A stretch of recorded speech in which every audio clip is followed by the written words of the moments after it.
Terima kasih.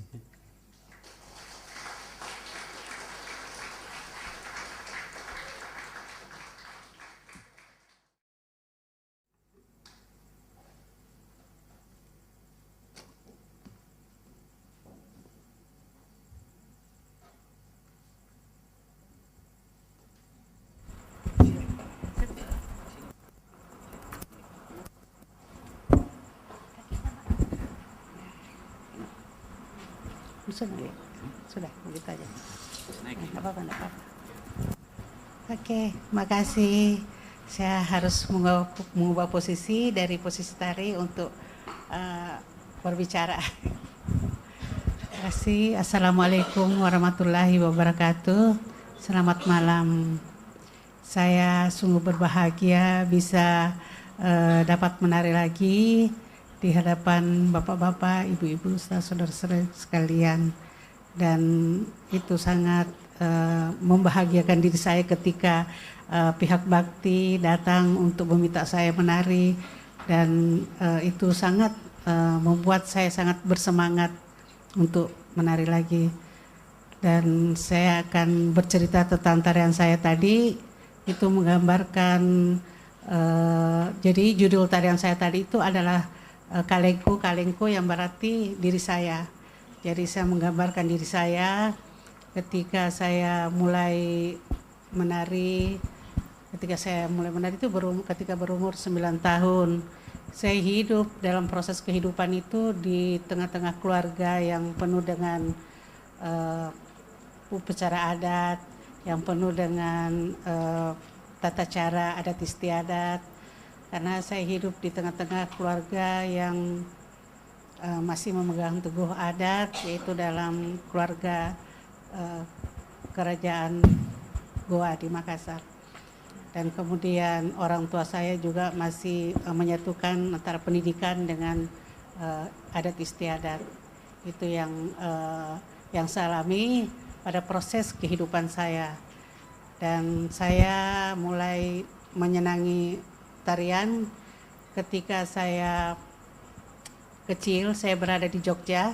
Saya juga besar di Jogja karena ketika itu bapak saya pendidikan di Jogja dan kami sekeluarga di sana.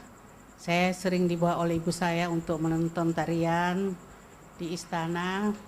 Oleh mbok saya ketika di Jogja, saya sering dibawa menonton ledek pada perkawinan di desa-desa. Ada sebuah tarian di kampung aku namanya ledek, dan menonton jarang kepang itu sangat menyenangkan bagi saya, dan itulah proses kehidupan saya. Dan sekembali kami dari Jogja, saya oleh keluarga saya diminta untuk dilatih menari bersama-sama dengan keluarga lain pada saat itu. Tetapi saya merasa bahwa tidak selalu tarian itu harus berada dalam istana, karena saya merasa pembelajaran itu tidak selalu harus berada di lingkungan istana, tapi dia harus berada pada masyarakat. Sehingga saya tidak hanya berada di istana, tapi saya keluar ke masyarakat dan saya belajar menari pada beberapa penari-penari tua pada saat itu di desa. Dan itulah yang membuat saya sangat tertarik, sangat senang dengan tari-tarian tradisi yang ada di Sulawesi Selatan, ya antara lain seperti tari Pakarena, tarian Salonreng, dan beberapa tarian tradisi lainnya. Dan setelah itu saya merasa bahwa tari itu bukan hanya sekedar gerak, tetapi adalah sebuah pengisian jiwa. Sehingga pada proses kehidupan saya merasakan bahwa bergerak menari itu bukan hanya tubuh yang bergerak. Sehingga ketika saya mengalami musibah yang dimana tubuh saya tidak sempurna lagi, subhanallah, tetapi saya merasa bahwa tari itu bukan hanya sekedar menggerakkan tubuh, tetapi dia digerakkan oleh rasa. Jadi dalam diam pun juga ada gerak. Ketika saya duduk pun juga ada gerak. Ketika saya diam pun juga ada gerak. Karena perasaanlah yang menggerakkan tubuh. Perasaanlah yang membuat kita bisa bergerak. Jadi dalam tari itu penyatuan pikiran, jiwa dan perasaan itu yang menyatu ketika kita menari. Dan itu yang saya rasakan selalu. Dan alhamdulillah saya bisa diundang kemana-mana, hingga diundang terakhir saya diundang ke Himalaya, dan di sana saya berjumpa dengan dipertemukan dengan kelompok Dalai Lama, dan saya katakan alhamdulillah dengan tari saya bisa berjumpa dengan siapapun juga.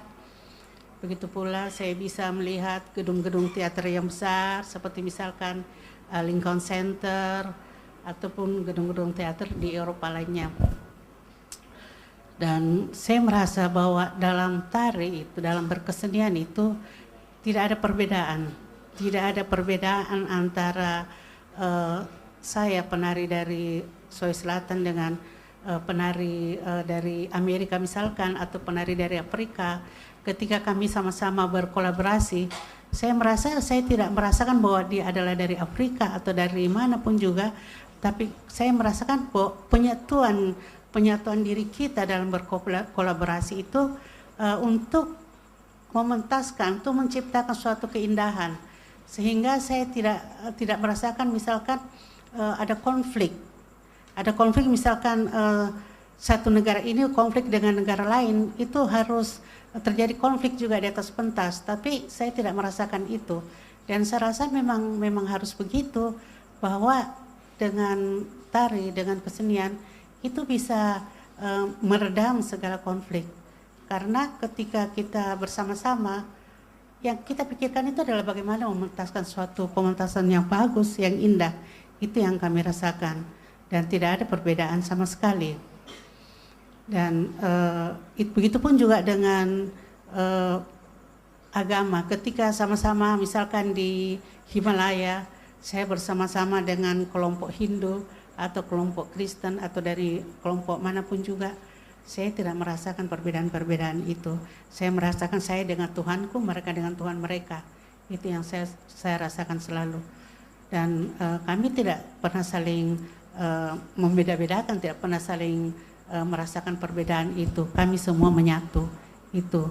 Dan itu menjadi salah satu mungkin impian saya, bagaimana kesenian itu bisa disejajarkan juga dengan ilmu-ilmu lainnya. Misalkan seniman itu dia sejajar dengan dokter, misalkan dia sejajar dengan ahli teknik misalkan, sehingga kesenian itu menjadi tempat yang khusus juga, menjadi tempat yang teratas juga.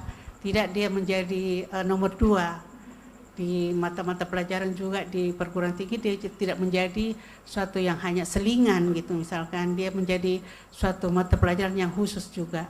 Itu yang menjadi impian saya, sehingga alangkah bagusnya misalkan ada kantong-kantong kesenian atau wadah-wadah kesenian yang tidak saja mempelajari kesenian yang tradisi yang kita miliki, tetapi kita juga bisa mempelajari, misalkan orang juga bisa mempelajari kesenian, misalkan kesenian dari Afrika, karena lewat kesenian kita bisa mengetahui karakter suatu bangsa itu, karakter tingkah laku bangsa itu kami bisa mengetahui dari keseniannya.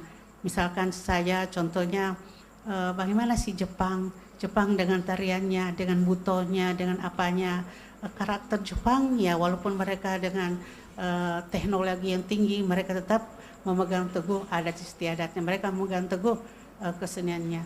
Itu yang saya melihat. Begitu pula juga misalkan di India itu ya para penarinya itu syarat dengan gerakan-gerakannya, penuh dengan gerakan-gerakan, tetapi mereka tetap mereka masih menjaga, masih tetap menjaga kekudaan mereka sendiri, masih tetap tidak lari dari pakem-pakem tariannya. Itu saya melihat pada penari-penari tradisi di India, dan saya harapkan itu juga bisa menjadi menjadi pegangan kita di Indonesia bahwa walaupun misalkan dengan pendidikan yang tinggi, tetapi dalam benak kita, dalam pikiran kita itu masih ada rasa seni, masih ada yang kita pikirkan bagaimana sih kesenian, bagaimana sih perasaan seni itu, sehingga dia tidak bisa meredam emosi yang ada pada dalam diri kita. Emosi yang misalkan dia kekerasan dalam diri kita bisa teredam dengan ketika kita melihat atau memikirkan suatu bentuk kesenian. Itu yang menjadi harapan saya. Dan saya juga sangat bersyukur kepada orang tua saya yang selalu menanamkan oleh bapak saya bahwa selama kau masih ada, kau masih punya harapan. Itu selalu yang mereka memotivasi saya untuk berbuat demikian, sehingga saya merasakan bahwa tubuh saya tidak sesempurna apapun juga, tetapi saya merasa bahwa saya masih punya semangat, saya masih punya harapan selalu. Itu yang dalam pikiran saya. Dan itu yang makasih. Itu yang membuat saya masih menari terus, dan itu membuat saya masih berpikir tentang kesenian terus. Karena saya merasa walaupun misalkan saya tidak merasa menari, tapi saya bisa berbuat kesenian yang lain. Misalkan saya bisa melatih, ataukah saya bisa berkarya. Tahun terakhir ini saya membuat suatu karya, yaitu masuknya Islam di Sulawesi Selatan. Saya membuat karya itu dan dipentaskan oleh kelompok kami, dan alhamdulillah mendapat sambutan yang baik. Dan tahun kemarin juga saya membuat suatu karya perjalanan Saweri Gading, atau saya membuat satu karya di Selayar, itu pada festival Takabonerate. Saya masih bisa melatih, dan itu yang selalu saya selalu merasa bahwa dengan tari saya membuat kreativitas saya bisa berkarya terus, dan kemudian itu yang menyemangati hidup saya. Itu adalah sumber kekuatan saya, dan alhamdulillah saya bisa berada di sini karena saya masih memikirkan kesenian. Terima kasih.